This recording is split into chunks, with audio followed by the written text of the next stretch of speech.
Hello, welcome to this video. Evening. இன்று கூறுகிற வசனம்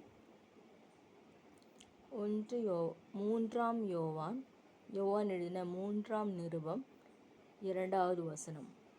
பிரியமானவனே, உன் ஆத்துமா வாழ்கிறது போல நீ எல்லாவற்றிலும் வாழ்ந்து சுகமாக இருக்கும்படி வேண்டுகிறேன். பிரியமானவனே, பிரியமானவளே, உன் ஆத்துமா வாழ்கிறது போல நீ எல்லாவற்றிலும் வாழ்ந்து சுகமாக இருக்கும்படி வேண்டுகிறேன்.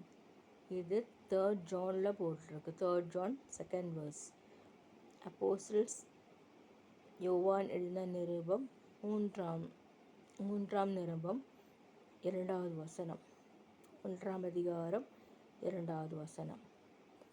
இந்த நாட்களில் நாம் சுகம் பெறக்கூடாது, நம்மளுக்கு எப்போவுமே வேதனை தான் கஷ்டம்தான் வரணும் அப்படின்னு இயேசுவானவர் சொல்கிறதே இல்லை.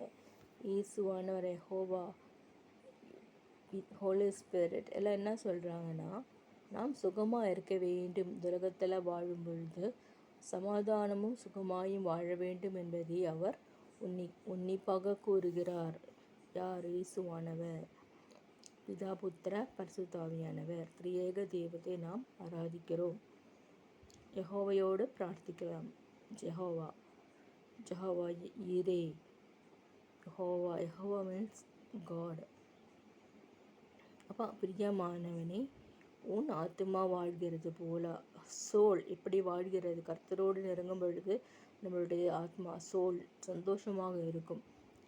சுகமாக இருப்பது போல நீ எல்லாவற்றிலும் வாழ்ந்து சுகமாக இருக்கும்படி வேண்டுகிறேன், எல்லா காரியத்திலும். Because God is there with me, I can do all things who strengthens me. என்னை பலப்படுத்துகிற கிறிஸ்துவினால் எல்லாவற்றையும் செய்ய எனக்கு பலன் உண்டு. அது ஆண்டவர் சொல்கிறாரு. பிரியமானவனே, உன் ஆத்துமா பிரியமாக இருப்பது போல நீ வாழ்கிறது போல நீ எல்லாவற்றிலும் வாழ்ந்து சுகமாக இருக்கும்படி வேண்டுகிற எல்லா சுகமும் ஆண்டவர் தருவாராக. இப்படின்னா கர்த்தருடைய வார்த்தை நம்முடைய வாயிலே அறிக்கை செய்து இதயத்தில் பதித்து கொள்ள வேண்டும். இதயத்தில் பதித்து கொள்ளும் பொழுது நாம் கர்த்தருடைய வசனத்தை அதிகமாக நேசிப்போமாக, சந்தோஷமெல்லாம் பெறும். இப்பொழுது இதே போல் physical life, mental life, cultural life, holy life, அப்புறம் எல்லா லைஃப்லேயும் கல்ச்சுரலி, ஃபிசிக்கலி, சோஷியலி, இப்படி எல்லா லைஃப்லேயும் மெட்டீரியலிஸ்டிக்கலி, அதே போல் மெட்டீரியலிஸ்டிக்லேயும் சொல்லலாம். அப்புறம் அதெல்லாம் சோஷியல், கல்ச்சுரல், இப்படிப்பட்ட எல்லா காரியத்திலையும் நாம் வாழ்ந்து சுகமாக இருக்கும்படி வேண்டுகிறேன். படிப்பில் மட்டும் இல்லை, எல்லா காரியத்தில், ஸ்பிரிச்சுவலி நான் அப்கிரேட் ஆகிற மாதிரி வரணும். அதெல்லாம் ஆண்டவரால் எல்லாம் செய்ய முடியும். இயேசு ஆண்டவரை தியானிப்போமாக, இயேசு ஆண்டவரோடு சொல்வோமாக. ஆண்டவரை எங்களை பலப்படுத்தும், எங்களை உற்சாகப்படுத்தும் என்று சொல்லும் பொழுது ஆவியானவர் இறங்குவார். ஆவியானவர் அச்சாரமாக நம்ம மேல் இருப்பாராக.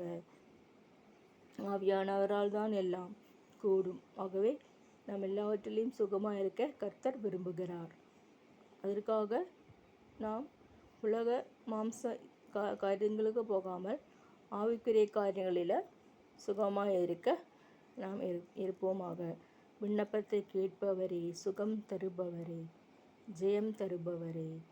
ஆகவே இதெல்லாம் நாம் யோசிக்க வேண்டியதாக இருக்கிறது. அதே போல் இந்த நாட்களிலும் இனி அக்டோபர், நவம்பர், டிசம்பர் 3 மாதம்தான் புது வருஷம் வரப்போகுது. நம்மளோட தீர்மானங்கள், ரெசல்யூஷன்ஸ் எல்லாம் நாம் பார்க்கணும். அதெல்லாம் ஆண்டவர் செய்வாராக.